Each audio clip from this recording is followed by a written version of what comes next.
All I need to do is not sit here and tell my future mother-in-law how much I used to shag back in the day. They used to call me hit it from the behind Ben. You remember that? They used to call me the jouster. Yeah. Yeah, because I'd put a mask on and run across the room to go in. That's it. They used to call me Zorro the way I whipped that sword around. Yeah. Will you pass the sauce?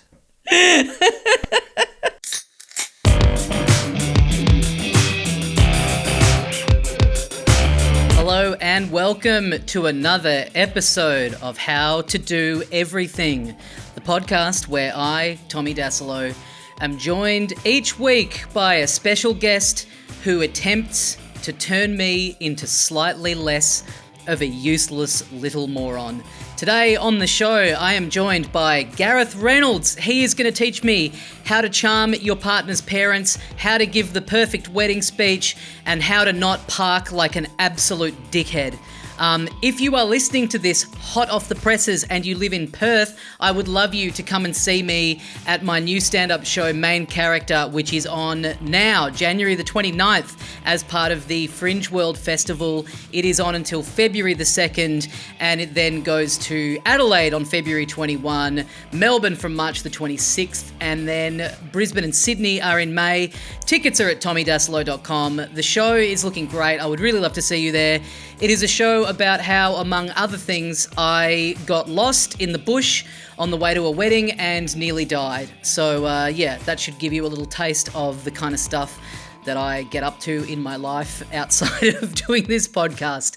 But today on the show, Gareth Reynolds. You know him as half of The Dollop, the massively successful history podcast where he is required to know absolutely nothing on a weekly basis. You also know him from his Help podcast, We're Here to Help, where he takes questions from listeners and helps them with their problems. So couldn't think of a more perfect guy to have on the show. And in fact, you do have to wonder why I've waited until episode 5 to have him on, because he fits the brief of this show perfectly. I've known Gareth for a long time, and I love hanging out with him. So let's get stuck into it. Here is How to Do Everything with Gareth Reynolds. Your mum lives in the UK, right? So she's out for the holidays? Yep. Nice. Staying here, cleaning everything.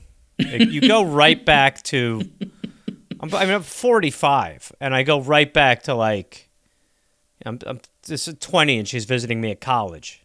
Right. Like, where's my note? Like, it's the same thing. It'll be like, I have notes. And she'll be like, oh, I put your trash recipes somewhere. And I'm like, those are notes for my shows.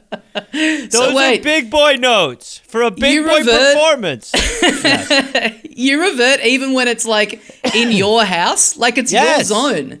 There's no such thing. If you're the elder, the zone becomes yours. She will apologize, but the truth is, it's getting better. Things are better. I need the saddest part is how much I do still need this.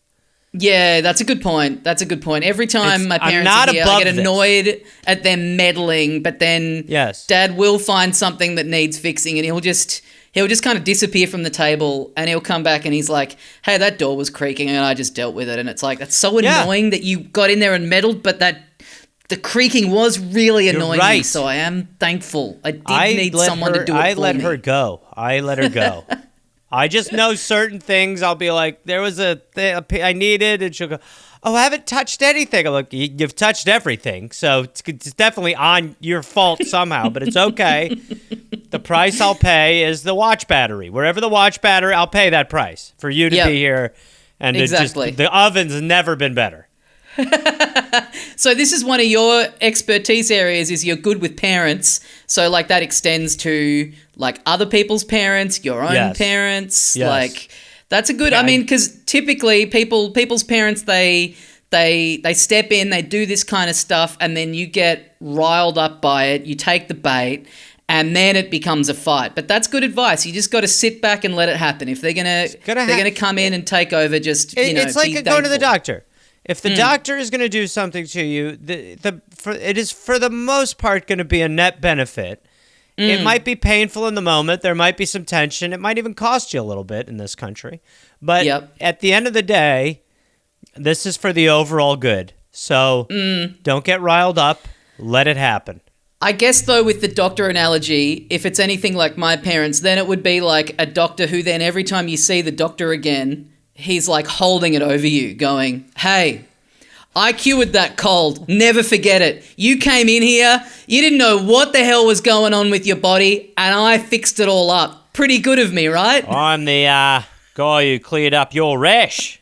I know. Yeah. Living off of the fat of that for a decade. Yeah, every favor my parents have ever done me, anytime I'm around like other family members or like their friends, they all just get wheeled out. Oh, and then he couldn't do this, so we had to step in. That's a little more intense than what I get, but what I get is, like, okay, my recycling bin.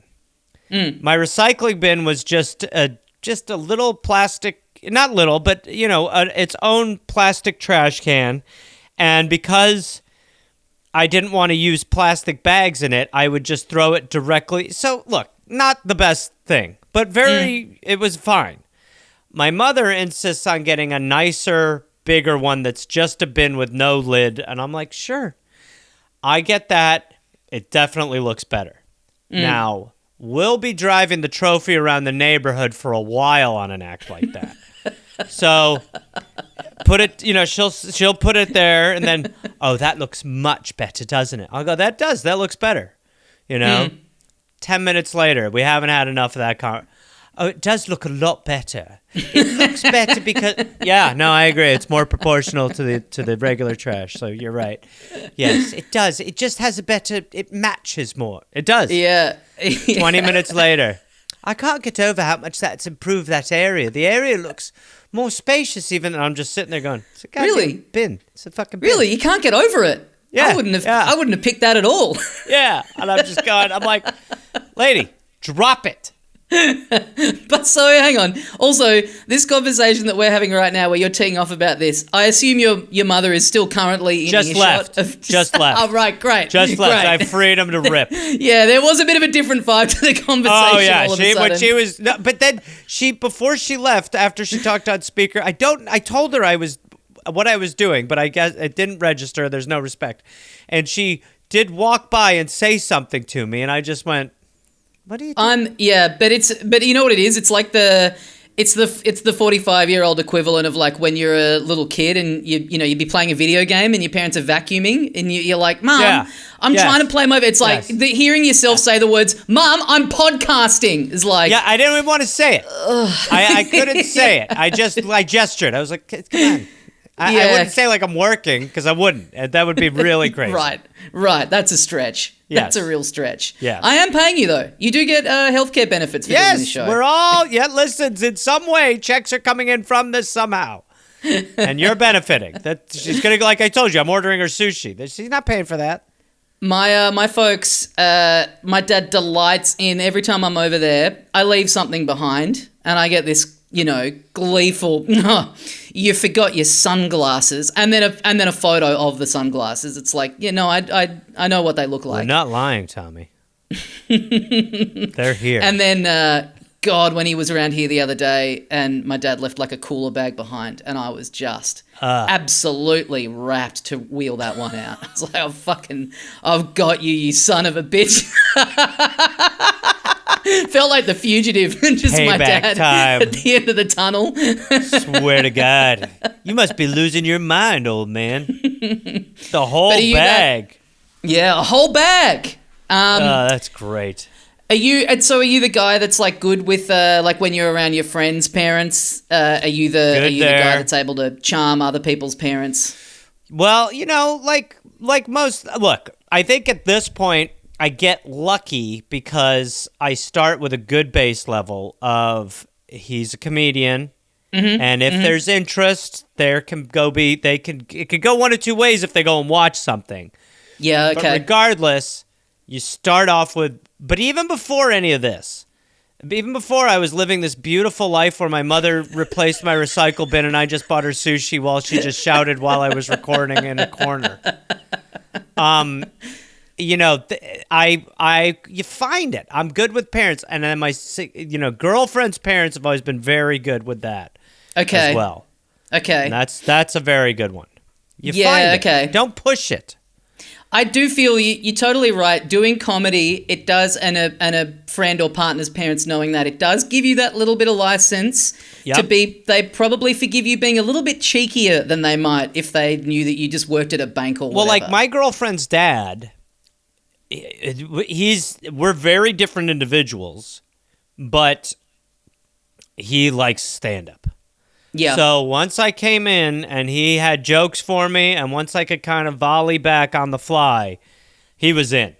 Okay, and, great. Yeah, and he'll cut me down hard. But I mean, all I've taken is just shots my whole life. So I'm like able to take it, able to self-deprecate, and then he's come to a couple shows, and that makes it easy. But in general, just being. Not too much, respectful gifts every now and then. I think I could charm the significant other's parents. But no, parents is good. Get in there first, pick up the bill at a restaurant or whatever.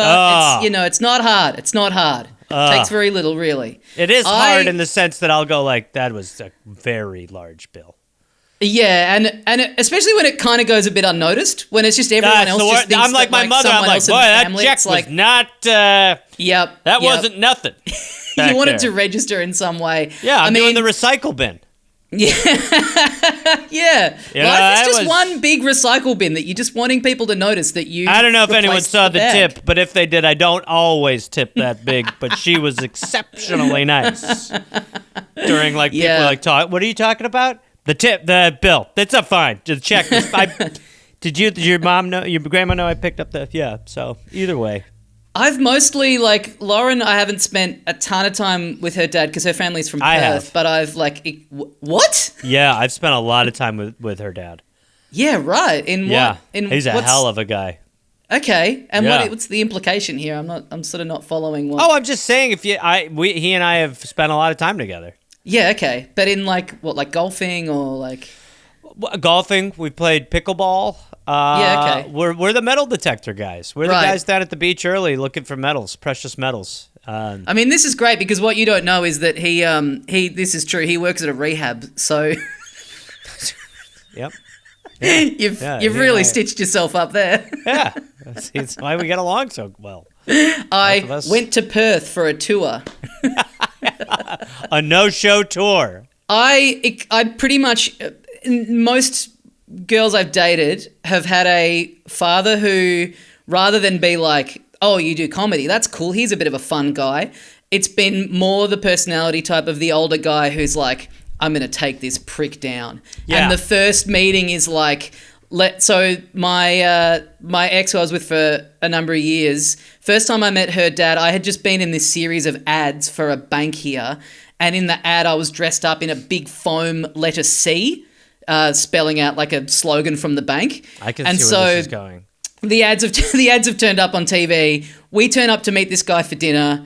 First time I'm meeting him, and my girlfriend had been like, hey, she'd really worded me up. He's like, oh, he thinks he's funny. He's gonna try and smash you a bit. And so I'm kind of going in ready for it and sit down, and he's like, yeah, so, I see you're on TV. They call you a bit of a big C. Yeah, people are saying you're a bit of a big C. And I just kind of cop it for a little bit, and then I'm like, I get it, Phil, you're calling me a cunt. And then just basically just downhill in the relationship from there. The classic old bloke who's like wants to get his shots in, and then you sort of fire back a little bit, and he's like, well, I don't like this. What a deplorable young man. Well, you do. The whole family dynamic can be very tricky because it is, you get pitched a lot if you're in comedy. You get a lot of pitches.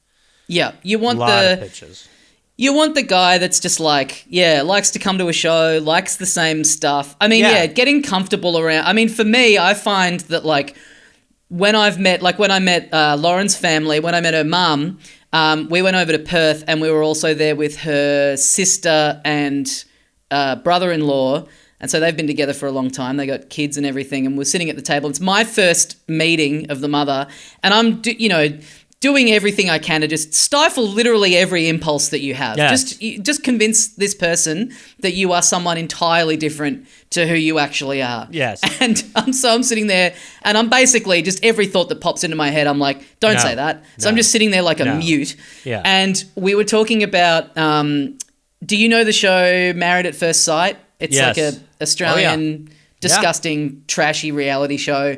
That's the kind of slop this pig likes to eat. It's great. I mean, me too, to be completely honest. But delicious, it's delicious. It was on at the time, and Lauren's mum was really into it and was talking about it a bit. And then we were talking about like online dating and how it's like everything's like, you know, changed in the world of dating over the last however long since Lauren's mum was younger. And then her brother-in-law is like, yeah, I tell you what, if online dating had have been a thing when I was single, boy, I would have been in trouble. Like in my group of friends, they used to call me the 2-month specialist. And I was just sitting there just like amazed, being like, look at how comfortable you can get. Like you can get to a point where you're sitting... That's great for you though. That's great for you because you're like, I'm not going to say anything that crazy. That's crazy. All I need to do is not sit here and tell my future mother-in-law how much I used to shag back in the day. They used to call me hit it from the behind Ben. You remember that? They used to call me the jouster. Yeah. Yeah, because I'd put a mask on and run across the room to go in. That's it. They used to call me Zorro the way I whipped that sword around. Yeah. Will you pass the sauce? I saw a friend's mum recently, like one of my oldest friends, his little brother got married, and I was at the wedding, and I was talking to my friend, his girlfriend, who I hadn't met yet. They've been together for like a year. Mm-hmm. And I was chatting to her and just kind of getting to know her. It's like, oh, she's really cool. And we're chatting for a while. And then my friend's mum came over to talk to the girlfriend. And I was like, oh, hi, Sue. And she was like, oh, Tom, I didn't even recognize you. It's been so long since I've seen you. This is a friend of mine from school, right? This is mum. Yeah. Oh, I haven't seen you in such a long time. I didn't recognize you. And, you know, I could see Maddie talking to this guy and she's been here talking to him for ages, and I was thinking, oh, what's going on here? You know, someone's, look out. But now that I know it's you, it's all fine. And I just go, what the fuck's that meant to mean? I'm like, and then I'm like getting really indignant, and I had just enough to drink. I'm like, I could root her if I wanted. Like, what's that all about? I'm in comedy. Yeah. It's a great equalizer. It's a desirable job. I do a podcast. I could have anyone at this wedding, including the bride if I wanted. Well, that, you know, the advantage at a wedding of being comfortable, like, you ever give speeches at weddings? I never get invited to weddings, but when I do, if I get asked for a speech, I'm like, it's the best. Because you're around like 5 or 6 people who are like, I got this. And you're like, I'm going to flamethrow this event right now. Like, whatever your little brother thinks he's about to do, someone get ready to have him go down a couple pegs. Because I'm about to fucking torch this crowd. Well, because also it's an easy... I've never been asked to do any kind of like emceeing or speech. I think because my friends don't trust me to not go off the rails. Is that right? Because you don't seem like I don't know. I mean, I don't know, but I'm jealous because, you see someone get up with just like, nothing, the most mild joke. It's the hottest crowd you can ever play. I think so many open mics have been ruined by a guy who just killed at a wedding speech and went, I found my true calling. It's the lowest bar. It's like people there like, and then you're like, you guys have been watching wedding comedy? I'm about to bring some real comedy to wedding comedy. Yeah. And then they're like, oh my God. And then you're like, then you are like, I could bed the bride. Let's fucking party. Yeah. My friend was at one recently where he said the father of the bride got up and how's this? This is a classic, but he said it was just executed perfectly. Father of the bride gets up and goes, now, I've been told to keep it short, so I'll keep it short. And then he pulls out the notes and he's got like basically this big scroll that just drops to the floor and like unravels. But he was like, my friend was like, because a lot can go wrong there. It could just hit it could just kind of dangle there. You really do need it to just like unravel for like a few feet. And my friend was like, I was howling. I could not believe the artistry that I had just Real seen. comedy. The technical, it was like Cirque du Soleil, the technical craft of pulling it off. I was at a wedding in Mexico, and my friend asked me the night before the ceremony to give a toast. And I thought that meant little speech. I guess I didn't know what a toast was. I don't know. I'm an idiot. So I didn't write a long thing, but I wrote a little thing. And so I get there and I go, I thought I misunderstood what, he goes, do it. He goes, it's fine. We're at like some bar. So I just get the best parts, 3-minute, 2-minute little thing, whatever it was, and murdered. And there was a guy I knew who, I was a bartender, and this is a while ago, so I'd partied with this crew a lot, right? And the guy, that night, he just kind of goes, he's like, good speech. But he's like competitive. He's like an alpha guy. He's like, good speech.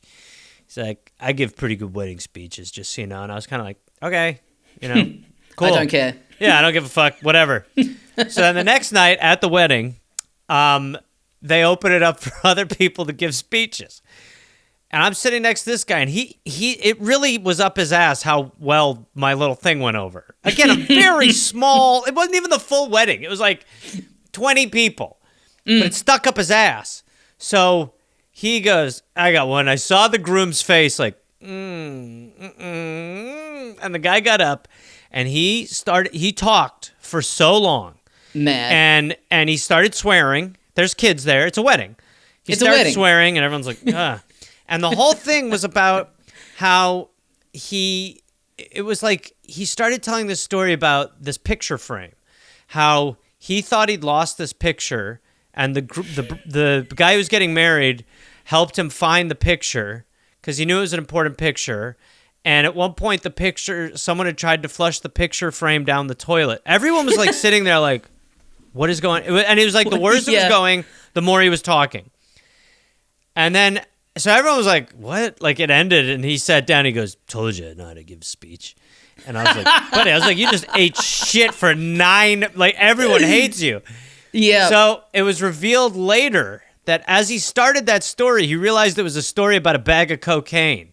Yeah, great. And beautiful, so he changed the bag of cocaine to a picture in a picture frame.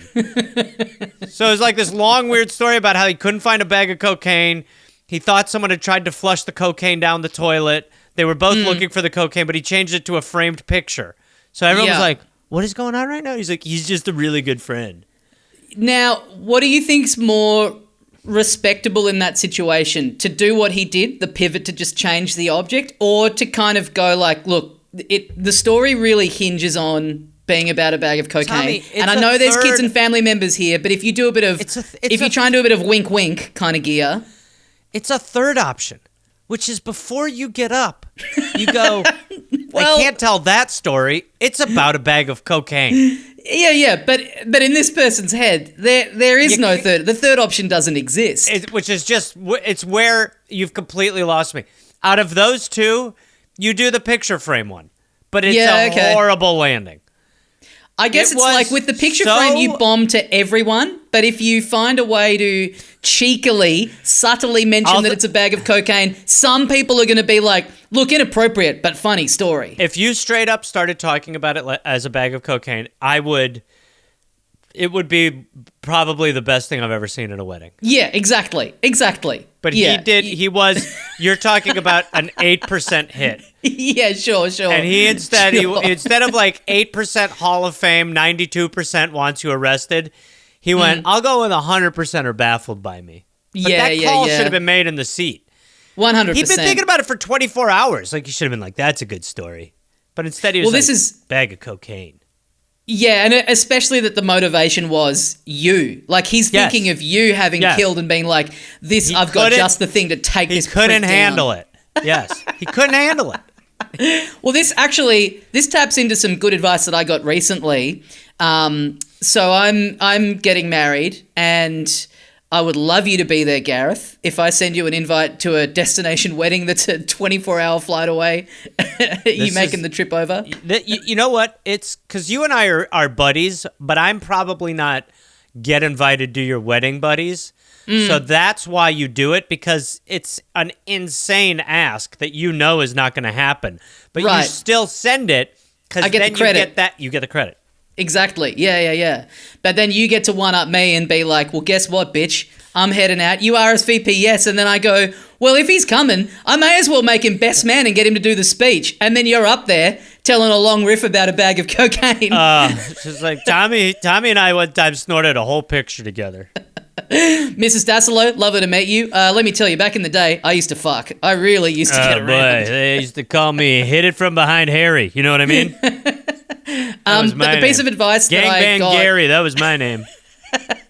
The piece of advice that I got for wedding speeches is particularly to your parents, if you, your dad specifically, if you didn't have a 21st or a 30th or whatever, like a venue where they could get up and tell stories about you that are embarrassing, then you've really got to sit them down and keep them on message. You have to coach them through it and go, now look, I know you're sitting on some gold of when I was 7 years old and I pooed in the bath, and you've been denied the forum publicly to get up and humiliate me with that story. I respect that. I appreciate that. But this is not that forum, okay? This isn't a roast of me. This is a place where you're meant to be getting up and telling nice stories about me and my partner and when you met her and, how happy you can see that she makes me. Because otherwise it's like... Can I offer this? Please. I'm okay if your dad sends me his speech. I've punched up wedding speeches before. I'm good at it. Yep. I could throw in some jokes that aren't poop in the bath jokes, but we can have both.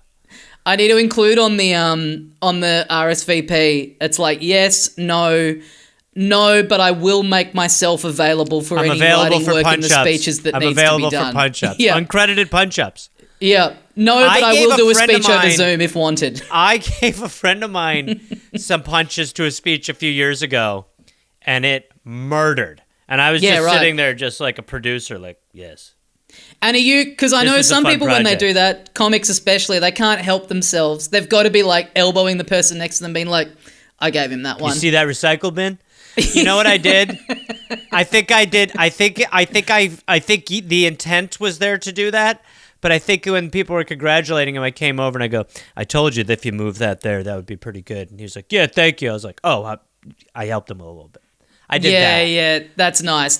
Sorry, did you observe me saying that to him? Sorry. It's kind of meant to just be between us. Backstage Broadway stuff between a actor, because I wrote it all, an actor and the man behind the idiot.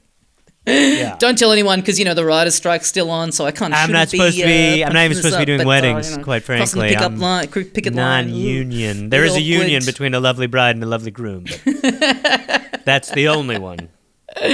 Well, I asked you before recording, what I ask a lot of guests is, when was the last time you were in a situation where you felt like you knew nothing, and your reply was, I do my pod every week. And I do feel like the concept of this show about knowing nothing, about how it's okay to know nothing, I do feel like I'm stealing a bit of valor here from you, because that is your like a big chunk of your career is showing up to something every week where you are not meant to know. It would actually be bad if you knew anything about it. Yes. And the dark cloud of being called an idiot by strangers for years is one that I've worked hard to process and compartmentalize. But yes, every week I prove that I'm missing some major historical facts that I just don't care to know.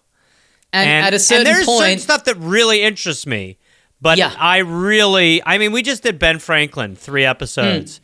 He's on the $100 bill of American currency. I just assumed that meant that he was president once. Apparently, I'm the only guy in America who thought that, because on the show, I don't even remember what it was. But when you say one little thing and you're like, I shouldn't have. That was the haunting of that. I said that, and it was like Dave called it out in the moment, and I was like, this is going to be bad. And it followed me for so long.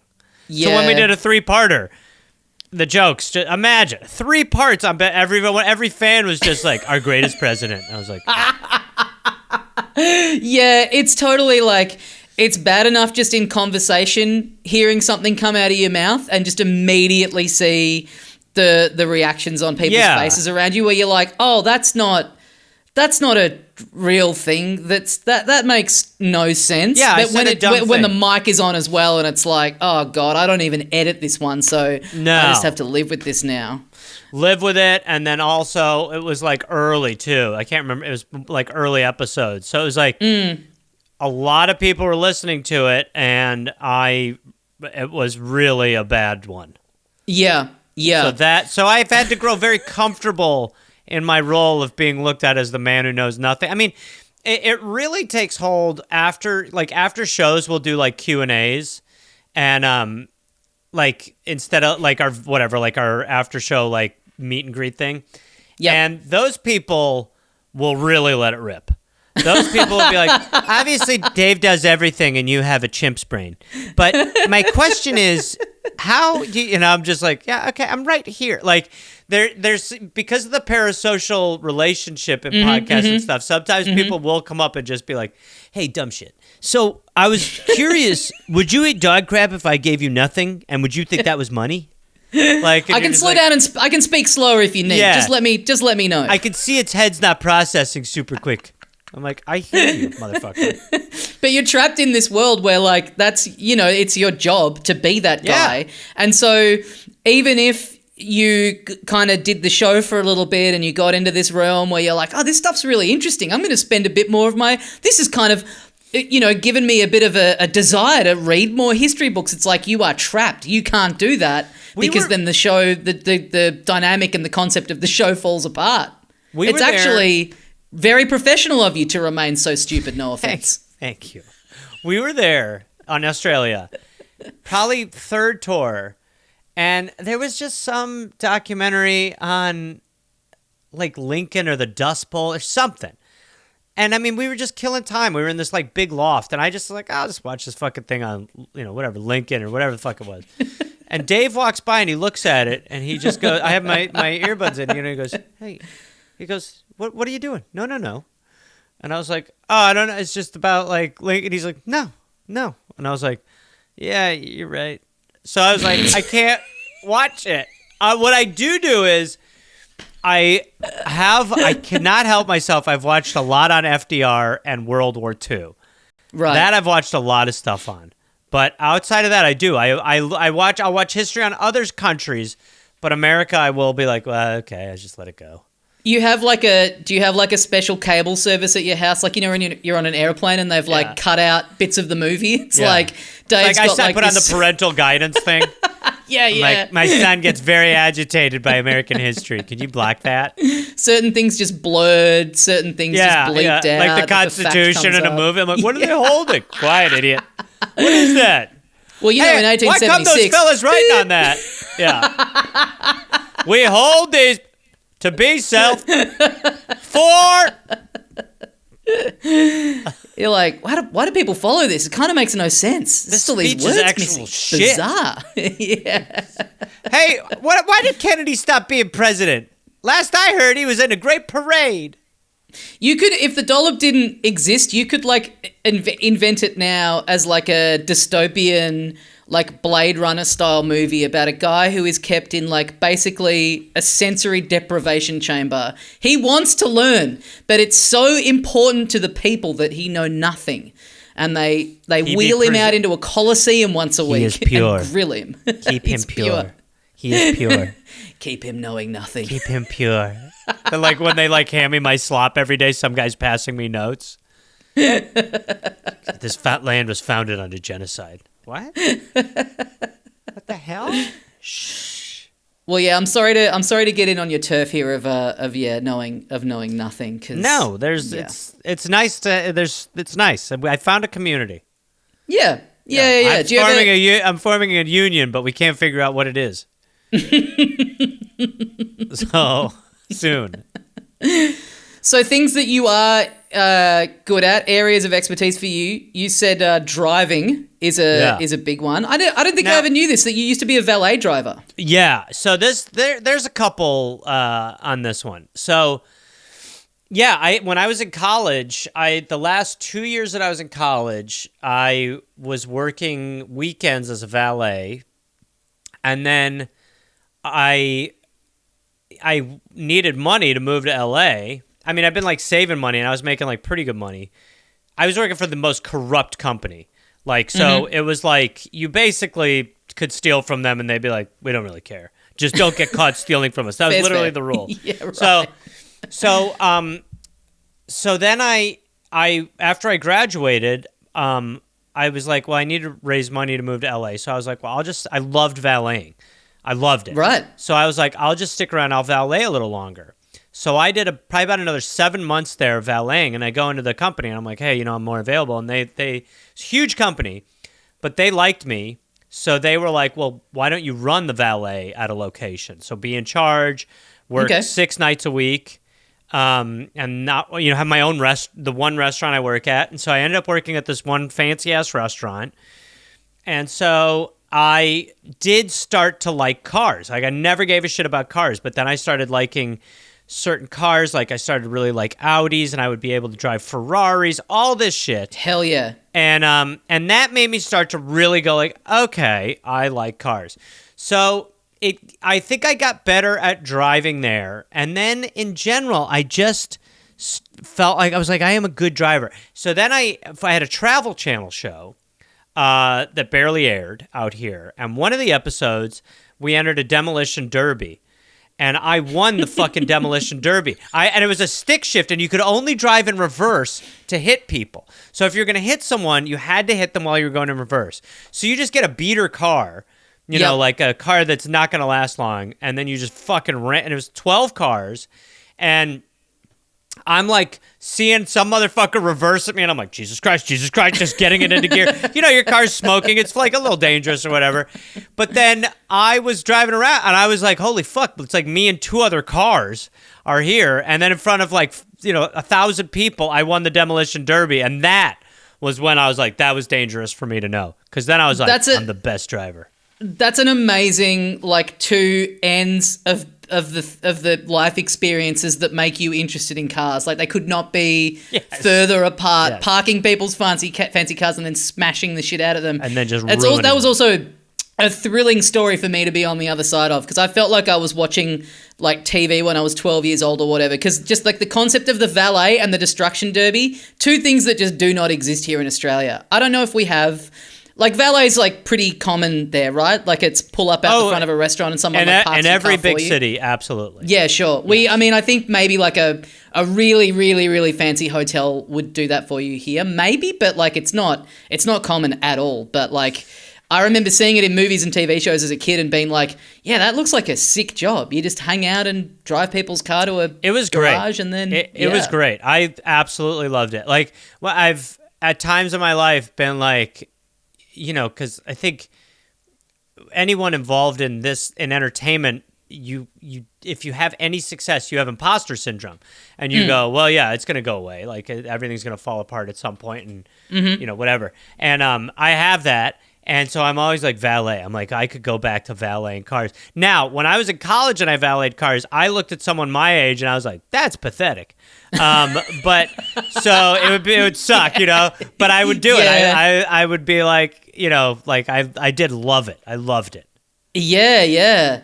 So, yeah, I mean, it is crazy that we don't have it here, because it's so many times I've been going to something and you're just driving around in the city like a fuckwit trying to find a park, and then you're running late. That's crazy to me. God, I wish I could just palm this off to someone else to take care of for me.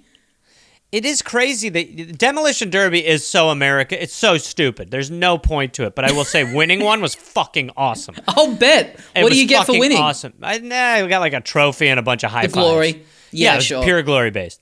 But valeting is also, it is a way for private industry, which this country loves, to make money on the backs of the citizens, so they can make it harder to park. But if you are genuinely in an area where there's no parking and it's cheap, it's helpful. Well, hey, I'll tell you here, it's hard to park anyway, even without that. So Yeah. yeah. So, well, yeah, there you So- go. Yeah. Does that extend out to like, do you have like a lot of car knowledge? Do you know what's going on in the hood? Can you like No, fix it'd be one up shocking. if need be? You'd be shocked at how little I know. Yeah, that's my biggest My blind car's in spot, the and I shop would- right now, and the way I'm trying to like just make these guys think that they can't rip me off, where I'm going, Yeah. I don't know. Like, it's not good.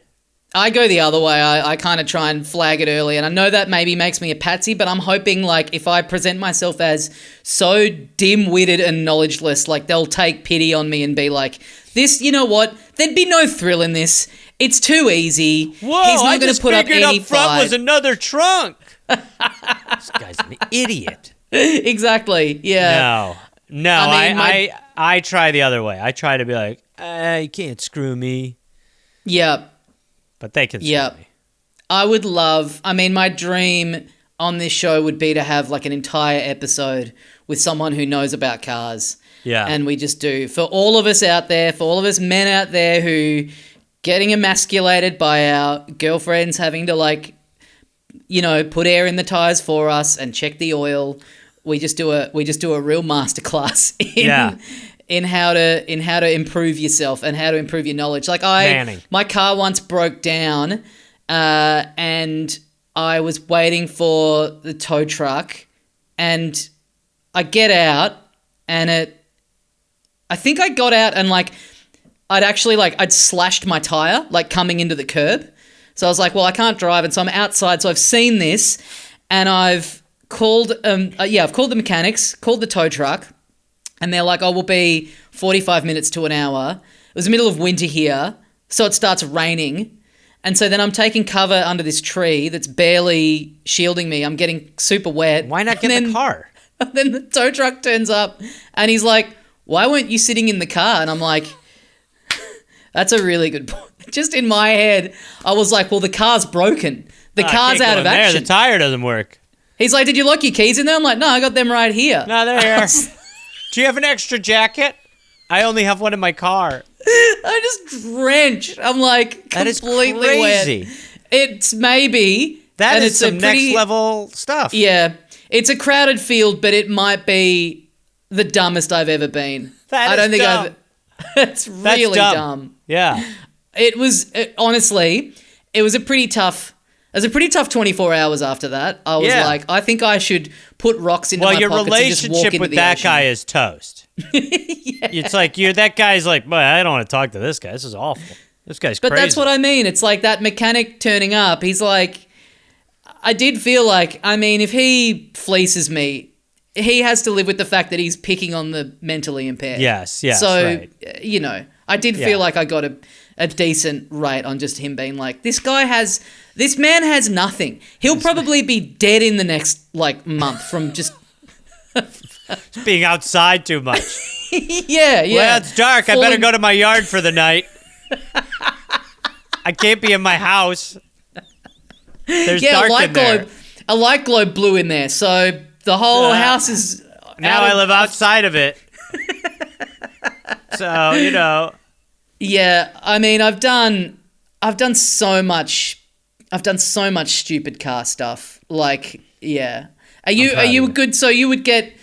I feel like I'm an all right, like, driver, but Yeah. parking, I'm...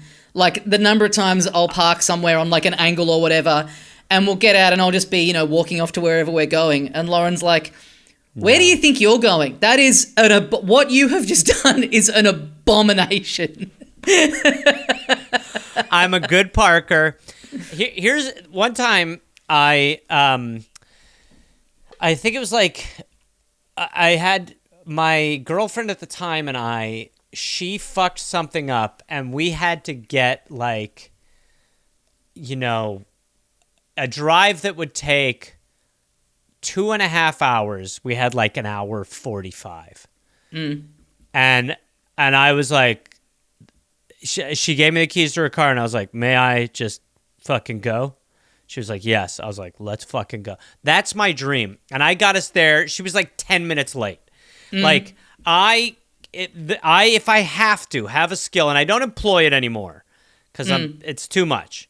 but I could drive. I mean, I drove like a fucking maniac for a while, just flying fast lane, and I was like a guy. I was like one of those guys. And then I was like, I'm going to die out here. I got to stop this shit. Yeah, I'm playing the odds here. Yeah, but my dream is for someone, like in movies when the cop's like, I'm taking your car, follow that guy. I'm like, buddy, I'm that weird extra in the movie. Be like, buddy, you just got in the right cab. Like, that's my dream, is having to get somewhere so fast. Right, I'm great at that. But I can't use that anymore. But no, I'm like good in that way too. Like, I could be a getaway driver. I feel like I'm a good driver. I've only had one accident that was like a kind of on the line, like me or them kind of thing. Like, That's a different metric. My version of it, you're going to get dinged a few times. Sure. But guess what? You deserve a siren. Yeah. But my point being, like, I base that on like, well, I've never had an accident, but then maybe I'm the person that is just driving like a complete shithead that everyone else around me, you know, that thing where it's like, making great time, and then you look in the rearview mirror behind you and there's like an 18-wheeler is just tipped over because of you cutting it off. Or what about, have you ever been in the car with someone and you're like, you're the worst driver, like, you know, not, and you're just like, ugh. Yeah, like, I finding had that out a friend of yours is an awful driver. You're like, this is a shame. Did you have this? Like, I remember getting my license, and you know, you before that you've been driven around by your parents, and like my grandparents would drive me around a bit, and then, you know, you put all the time into like, oh, this is how it's actually done. And then like, I remember specifically that week being in the car with my mum and then my grandpa and being like, these two cannot drive. Like, my whole life I've been driven around by someone who learned in the country where, you know, they're driving around in a paddock. Like, Mum literally learned to drive in a paddock and then was like, now wait, what's good to go out on the roads. What's a paddock? like a farm, like a big... like a tractor? No, like just getting the like family car, but just like learning to drive it around in like a big open field. Okay, got you. So like not learning like in the inner city you know, especially in Melbourne where you're having to factor in like tram lines and everything, like, yeah, right. And then, you know, with your license you never have to re-up it. It's just like, you just have this now until you're 97 if you want. No. You have to redo some stuff here. Yeah, right. You have to go in for tests maybe people are going to write in and say you do. And then there's some other stuff, but they definitely keep an eye on you. Yeah, right. It's not really working too much because there's idiots everywhere, but there is like some sort of stopgap. Yep. I mean, I need to learn. I need to get better at parking. I remembered this the other day. One of the nights here where, during the pandemic, we were going into lockdown like the next day. So there would just always be this like bit of a pandemonium out there. And we went to the supermarket to get some stuff. So we went to a shopping centre and I'd parked in the shopping centre car park, came back and there was a note on my windscreen saying something like, you need to invest in some lessons for how to park because this is one of the most abominable things I've ever seen, you selfish fuckhead. And then under that, but P.S., hope your mental health is okay with everything that's going on right now. And then a love heart. It's like, look, this guy has really irritated me to the point where I need to leave him a note. But, I mean, we're all going through it right now, aren't we? Were you with your fiance? Yeah. And so she was like, Jesus, Tommy. Yeah, she's like, I knew. I should have spoken up. I'm never going to let this happen again. So now that's why she's like, no. Yeah. You need to get out and have a do-over. I mean, the walking from like the other side of the car park, and you can clock it from a mile off. Just seeing the note stuck under the windscreen wiper is like, oh Christ, here we go. No. Oh no, it's a bit bigger than a ticket. Yeah, I'd sort of prefer a ticket. It's got like tatters on the side. It looks notebooky. It looks a little notebooky. Yeah, you should be able to contest a note telling you to go fuck yourself in the same way that you can contest a fine. Yeah. Welcome to note court. Bring in a jury and be like, now, is this any way to talk to another human being, regardless of how I park? I'll admit I didn't park great. But the wording is so offensive. The note outweighs the crime, ladies and gentlemen. Yeah. Objection. Yeah. And that'd be a great jury. Hey, the car park was like a quarter full. You can park anywhere else. You didn't need to sidle up next to me. Irrelevant. It could have been full while he was in there. Fair point. One thing you've been getting into that I've been thinking about this a lot recently. I would love to get good at this is gardening. Yes, I like gardening. It's so hard, and then with my schedule, it's very hard because you need to be able to check your garden a lot, and I'm never home. So I'll be like, please do well, and but I love it. It's such a good skill to have. And it really is fucking crazy that we don't know how to grow food for ourselves. Like, the more that I do it, the more I think about, like, it's just not the hardest thing. Space-wise, you need to be able to have space and sunlight and all that stuff. But the idea of being able to grow food, be part of that process is so... It really is, like, such a no-brainer.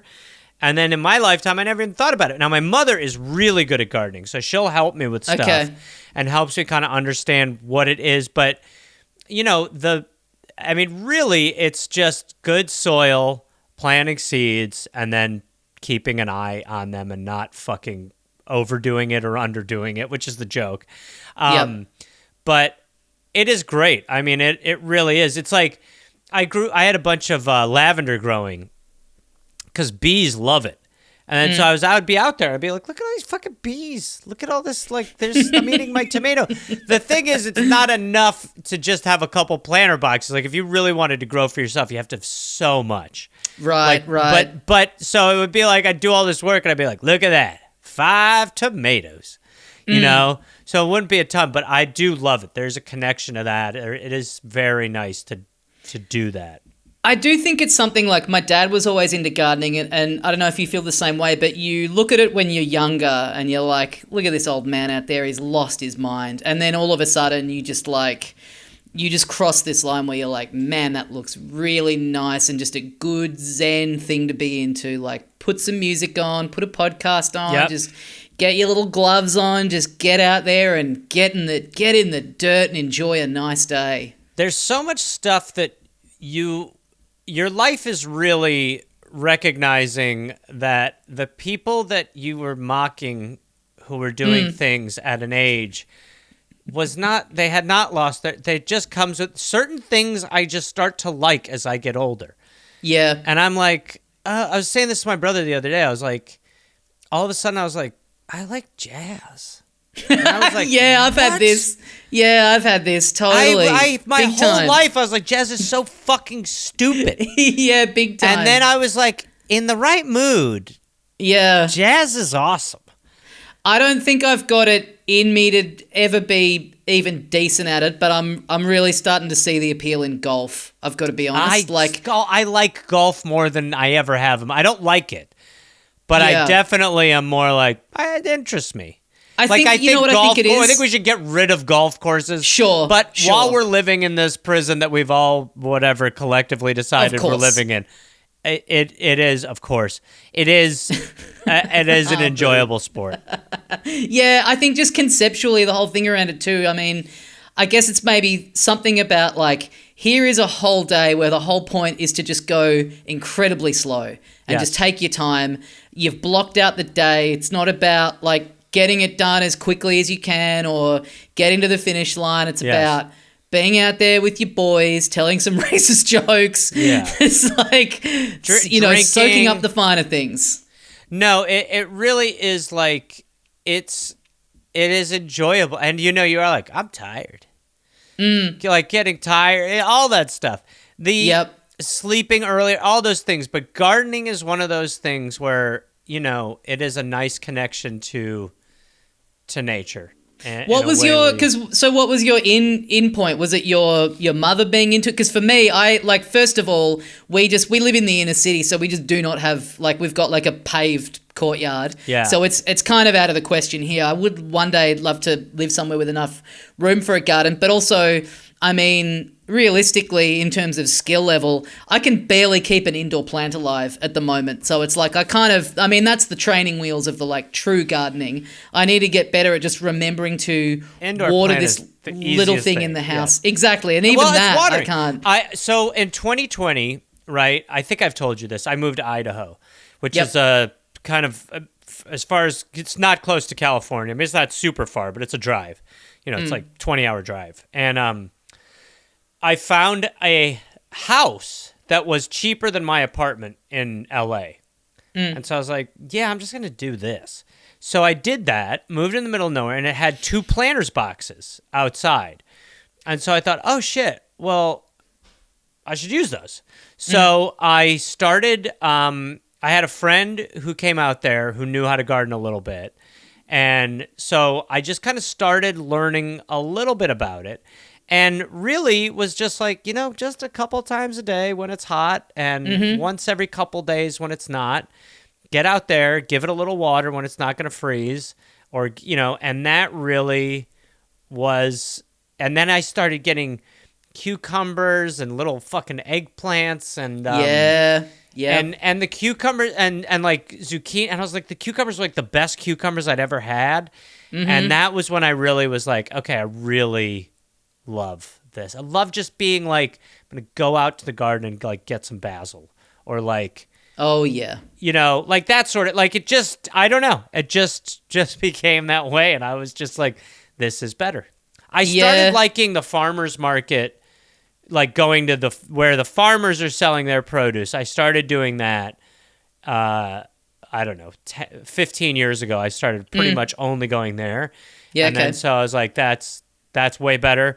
And then I was like, this is even better. But again, I cannot tend to it enough or have enough space, like you were saying, to grow enough to fully live off of. But that is my goal. Yeah. Well, you're not allowed to hit the history books. So with that time that you would be spending doing that, you can get into like someone walks in there and I'm like, I'm the first guy who's ever done this. Ever. Right. I think that would be my thing. I would be, if I developed that ability, I would be insufferable. I would be that, like, I'm totally that person who learns about something. I'm in a conversation, I don't ask the person if they know anything about it.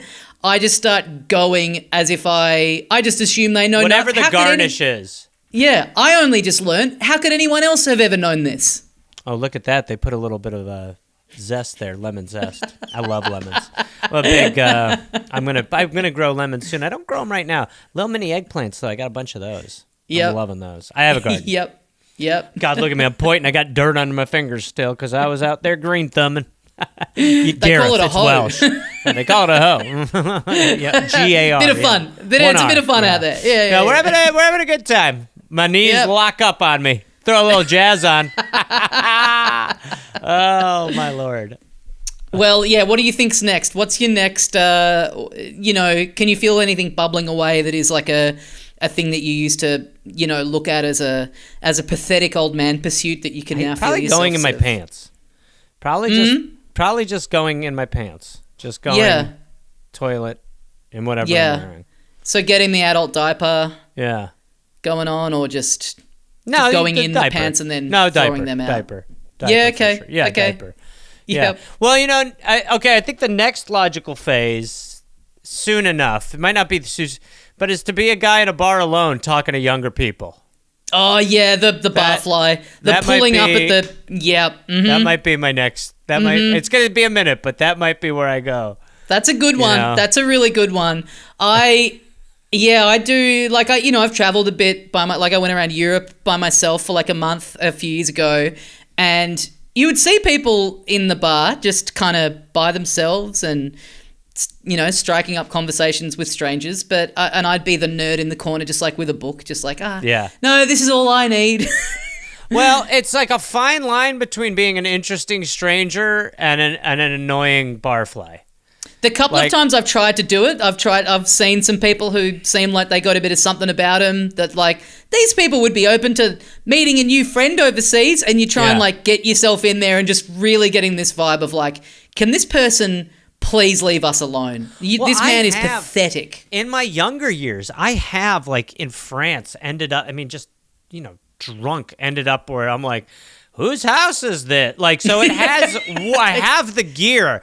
I just think it needs to, I don't think I get that intoxicated anymore. So it's like, it would have to be a little more, it would be different. But if I really wanted to lean into it, I'd be a perfect guy. That's the for thing. the like.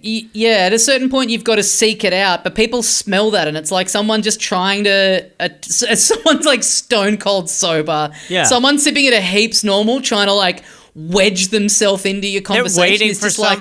Well, it's like someone's waiting for someone, and then you're just kind of going like, I like a jacket like that. I used to have a jacket just like that. And you're just like, cool. I've only just recently gotten into jazz, but it's, you might think you're too young for it now. But not every mood calls for it, but some demand it. How are you, Gareth Reynolds? They're just like, oh Christ, this fucking loser. You've got a business card ready to go. Yeah, Gareth Reynolds. Doesn't say anything under occupation. It doesn't say anything. It just says question mark. Let it come to me. Yep. Let it come to me. And then you're in the bathroom for like 45 minutes. You're like, man, that guy's sick. With that guy. I think that guy's dying.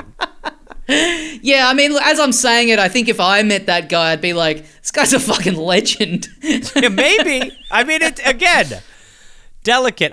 When I was there last time, I think I was in Brisbane and I had like a couple days off, and I went to a couple bars alone. And, but yeah, I mean, there's no part of me that just like looking for that. I think the attention you get is enough where it's like, I could sit there and have a few beers alone and really not talk. I think that's it, isn't it? Because you do spend a lot of your life after shows being bailed up by a lot of people who want to try and be funnier than you, or were like interrupting the show and want to like, I don't know, make good, or you do end up in a lot of conversations with strangers that you don't really want to be in a conversation with, that it's like, yeah, I'm the moments where I'm out and alone and silent, that's great. Oh, I'm great. So okay with that. No, I when I'm home, I really don't do any shows in town anymore. So rarely. Cause I'm just, when I get offered, I'm like, I'm good. Yeah. I'm okay. I don't want to. I'm like, I'm good. When I'm out, I'm like, let's go. I'm locked in. It takes a minute, but when I'm back, I'm like, oof, no interest. None. Yeah, no, I get you. You're like, I've got censored edits of the History Channel to watch. Yeah. I got to go watch the 8 minutes of the History Channel I can watch today. Just ads. This channel sucks. Why does everyone love this channel so much? It's like garbage. I guess that product's a part of history, but it seems like a bit of a stretch. Seems like I saw that in the store the other day. That's current. It's not history. Weird. Yeah, they still make those. The Current channel would be a great spin-off. It's just Fox News. Now this is good. Yeah. Here's what's currently happening. Whoa. This is Can't believe people live like this. Wow. Donald Trump president. That was a weird time. Whoa, yeah. Well, Gareth, thank you for joining me. Tommy, always great to catch up with you. You know I love you, and you like me. We'll be weird old guys. I'll see you at the wedding. Yeah, I'm serious. Have your dad message me. Okay. Just send me the speech. I'll throw a couple ideas out there. Take 10 minutes. It'll take me. I'm going to make that a condition to my dad. It's like, if you want to give a speech, you have to include at least 3 of these Gareth zingers in the Well, toast. just, you tell him, you go, this is what you do. When you're doing the sit down, you go, look, don't go for comedy, but if that is important to you, I have a puncher. Yeah, I could send it to the puncher, and it'll just be thepuncher@gmail.com, and I'll get the speech and just be like punching it up. Right here, I would do a callback. It's all about rule of 3 at the wedding speech. Big time. Callback, another callback. It's easy. A hat on a hat on a hat on a hat on a hat. It's a hat party. You want to finish that speech wearing 17 hats, or it hasn't been a success. Yeah, people. If you do 3 callbacks in a speech, you will win wedding speech. You will win. You are the best. All right, I love you, Tommy. And there you have it, Gareth Reynolds. Great chat. Loved hanging out with Gareth over Zoom. Not too many people that I'm happy to hop online and do a podcast in a way that reminds me of 2 years of my life of doing podcasts over Zoom in lockdown, but Gareth is a person who I will make an exception for. If you want to contribute to the show, you can find us on Patreon, patreon.com/howtodoeverything. There's little bits and pieces of free bonus content going up there at the moment. It is also the place where you can get on and discuss things from the show that have piqued your interest. Have you seen any god-awful wedding speeches? Have you seen any banger wedding speeches? Are you good at charming people's parents? Are you good with your partner's parents? Is that a skill that you have? Do you know how to drive? Can you teach me about anything to do with cars? Can you come around and give me a crash course on how to park a car in a way that doesn't inspire rage in everyone around me? Let me know. That is the place to do it. We're also on Instagram, so you can follow us on there. Love getting messages from people each week after the show. And as always, of course, if you enjoyed the show, please help us out. Get on your podcast app of choice. Leave us a nice review. It all really helps. Thank you for listening. I hope you enjoyed this episode, and I will see you next time. Goodbye!